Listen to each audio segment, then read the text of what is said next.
The mo.Button from Motogadget is a great little device, but installing it can be a pain in the handlebars. I've just installed it together with the switches from Motogadget and it took me 5 tries to get it right.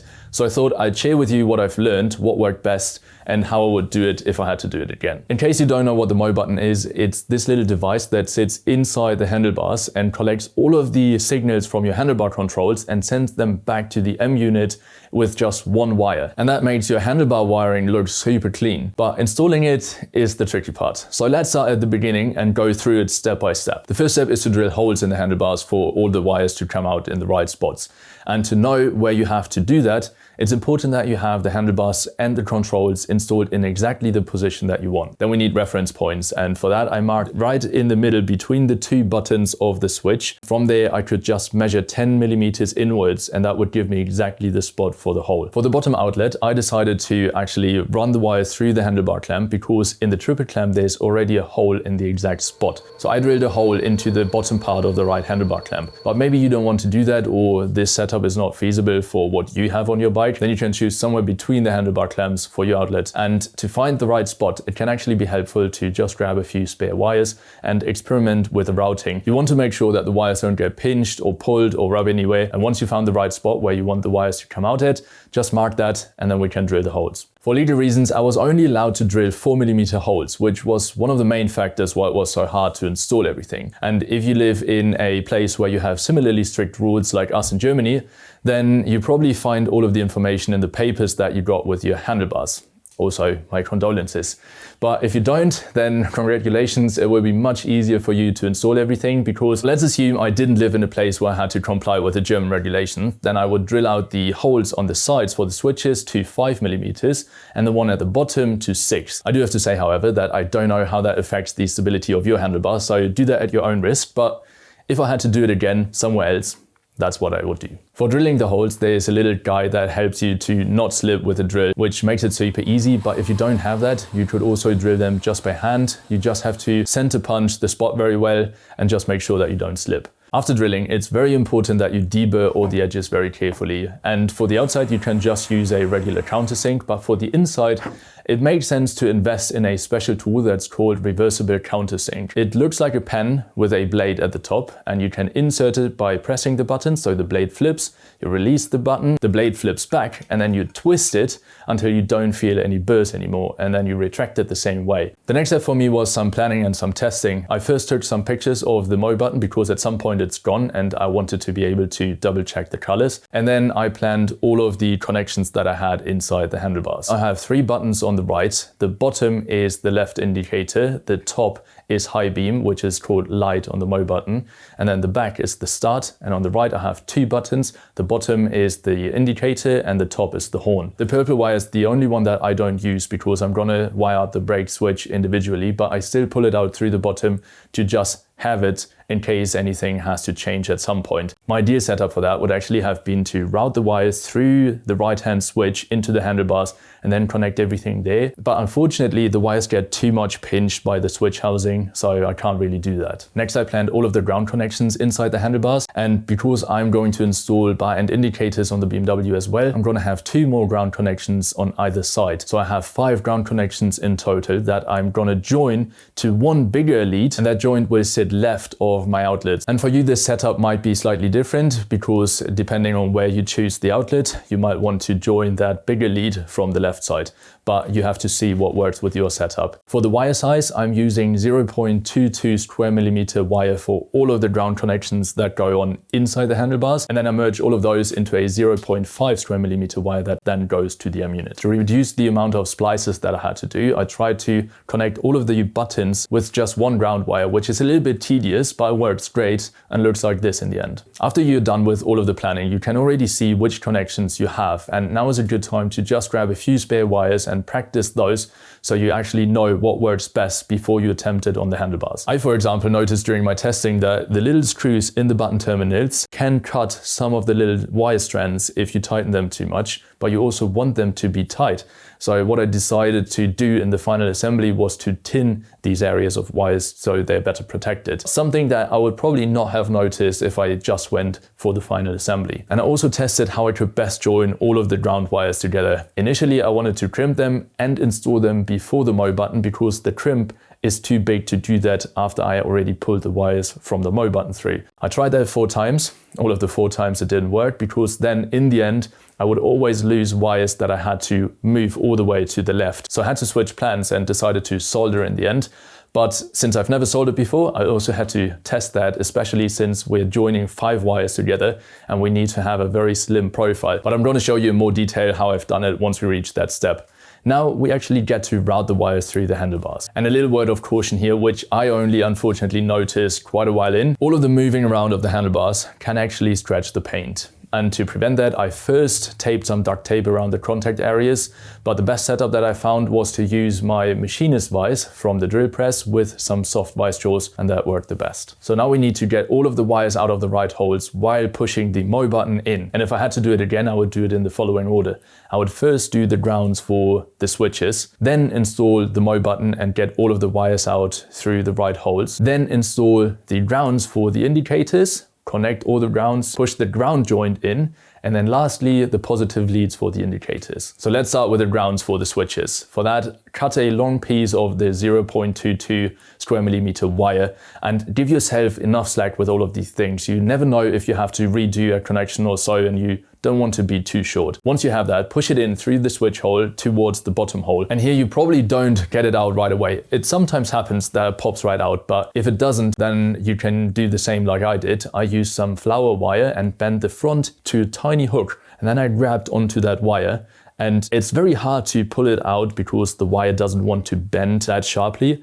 So what I would do, I would just hold the wire inside the hook and pull it back out on the side until I could see the end of the wire just in front of the hook. And then it's easy to pull it out, and then you push the wire back through and just repeat that with the second one. And then we have the switch grounds. At this stage, I also already put the grounds for the indicators in place, but I wouldn't do that if I had to do it again, because it's actually not that hard to get the indicator wires past the mo.Button, which I initially thought, but that's not a big problem. So now we can actually install the mo.Button. And I don't know if you already know this, but if you want to install the mo.Button, you should get steel bars because they have a larger inner diameter. If you get the aluminum ones, then there's not enough room to actually install the mo.Button. To get all of the wires out of the right holes, we now need 3 lead wires. You could either use regular wire like this, just make sure that it's relatively thin, or some of the floral wire, it doesn't really matter. We can do a little test with the green wire from the mo.Button. Since it's super long, it's good to get that out of the way before.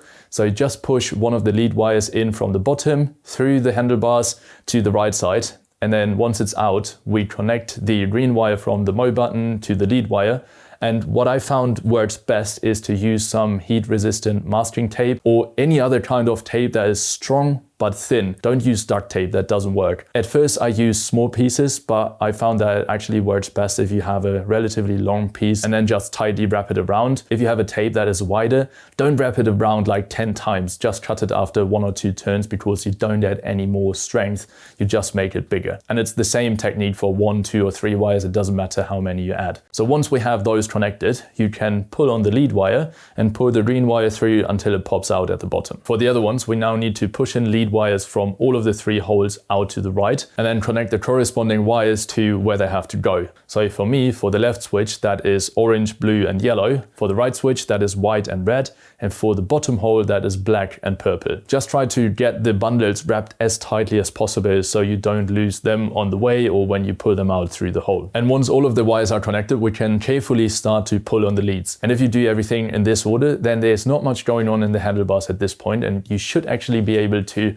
pull them out on the first try. I'm actually not pulling on all of the leads, but just on the 2 that go to the bottom and the left switch, because in my setup, the mo.Button has to sit a little bit left of the right switch. And that's because the wires otherwise wouldn't reach all the way to the left switch. So what I had to do was to bend the red and the white wires so they would come back past the mo.Button, and then I would pull them through once the mo.Button is actually past their hole. It might be a little bit different for you, but if you have to do that, that works no problem. If you have to push with something, use something that is longer than a pen. If you use a pen, you might lose a pen in the process. Don't ask me how I know. And should you lose a wire, which I don't hope, then you need to get the whole mo.Button assembly back out of the handlebar so you can find the wire, because you won't be able to access that or find it in the middle of the handlebars. So if you have to get the mo.Button back out and you don't have the 2 wires like I have sticking out of the handlebars, then you can actually use some flower wire, make a little hook and pull it out again. But hopefully you'll get it on the first try, because it's definitely pain if you have to do it over and over and over again. But with this setup, it should be fine. So now once you have all of the mo.Button wires out, we can actually deal with the bar and indicator wires in case you have some. If you don't, you can just skip that step. For that, let's start with the left side, because that's the easiest. You can just push the 2 wires, ground and the positive lead, through from the bottom. For the right side, I tried the same, but the mo.Button is in the way and all of the wires there. So what I did then, I used some flower wire, pushed that in from the right side, and it actually popped right out of the bottom hole. If it doesn't, you can use the same technique like in the beginning to get the flower wire out, where you hook it, then pull it back and then push it out once you see the end of the wire. From here, just attach the indicator wires to the lead wire and pull those out to the right side. That worked great. And then that is all of the wires in the right spots. So now before we move on, I wanted to actually test all of the connections and see if everything works. So I put together a very basic M-unit test setup, and I'm going to link you a more detailed video about how you can do the bench test with your M-unit at the end of this video. But for this one, we just need the battery and then the positive and the ground connection to the M-unit. The positive has the inline fuse, and then another wire that goes from the positive terminal to the lock input to mimic the ignition lock. I first wanted to test the right indicator and the corresponding buttons. So I connected the indicator with crocodile clamps to the wires coming out of the handlebars. And then I also used one of the buttons that are unscrewed from the switch housing to connect the ground for the right switch and the white from the mo.Button. For everything to work, and if you want to do the complete setup already, just connect all of the ground wires coming out of the bottom to the ground terminal on the M-unit and put the green wire from the mo.Button into the kill input. Now you can press the button and the indicator should light up, but we can also test the other functions. For that, I just switched the white wire and the red wire, and now we basically have the horn button. If you now press the button, you have to look at the M-unit and check if the input light and the output light for the horn terminals actually light up. And that's how you know that you have the right function for this button. And that's how you can test all of the other buttons as well. Now, as the last step before we move on, I just marked all of the ground leads that come out of the bottom, so I exactly know which one goes to where. The furthest left for the indicator, I just put 1 white dot. The switch on the left gets 2, the switch on the right gets 3, the indicator on the left gets 4, and the mo.Button gets nothing, and then I know which one is which. This is important because as the next step, I connected all of the ground wires. And even though I practiced the connection quite a few times, the first one was too big and didn't fit through the hole anymore, so I had to redo it. That's why it's so important that you leave enough slack when you cut those wires. Fortunately, I had enough for a second try. And I'm no solder pro, but here's what worked best for me in the end. I first put some heat shrink over the 2 wires on the left, and I actually made a little note for myself on some tape that said heat shrink, because that's something that you don't want to forget because you can't get it on afterwards. Then I stripped all of the wire ends, about 15 millimeters or so, and twisted them tightly.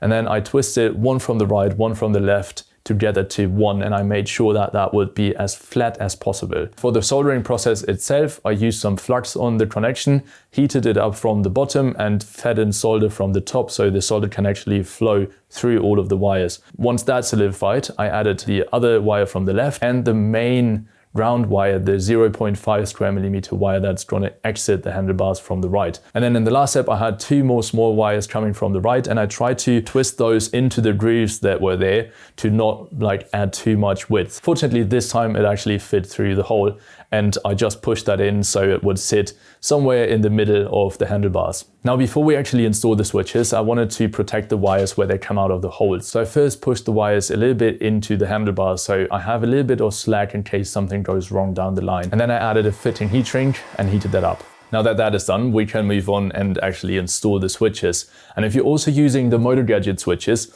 then it can happen that they just spin around the handlebars and don't really tighten. If that happens to you, you just have to turn one of the halves 180 degrees and that should do the trick. For the actual switch wiring, I started by routing the ground wire through all of the buttons and then tightened the screw because that leaves a mark in the insulation, so I know where I have to strip it. And just keep in mind, if you strip the first bit of insulation, the insulation moves down the wires, so you just have to kind of account for that. Once all of the wire bits were exposed where I wanted to have them in the terminals, I just used a little bit of solder to protect them from the screws, and then I rerouted everything through the different buttons. Now we can move on to the mo.Button wires. You just have to cut those to length. For me, it was like 25 millimeters more or less. And then I also stripped and tinned the wire ends and put them in the correct spot. Tighten the screw, and once all of the wires are in place, you can take the two halves and close them together around the handlebars and tighten the screw.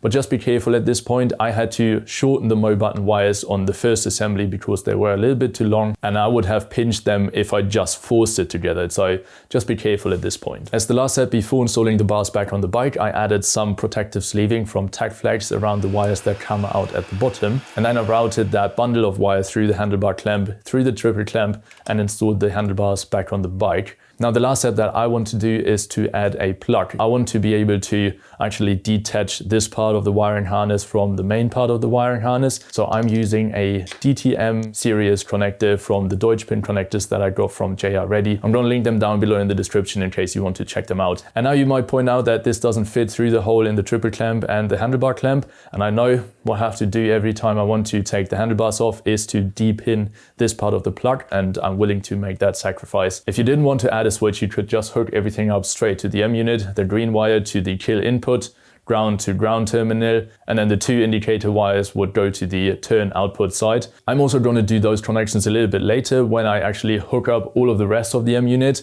so that I can make nice final connections, but that is basically how you would do it. And if you wanted to test the setup, you could do the same test like you did on the bench, just on the bike. With that, I hope this video helps you, and if you want to follow along for the rest of the wiring process, hit the follow button. As always, thank you very much for watching, and I see you in the next one.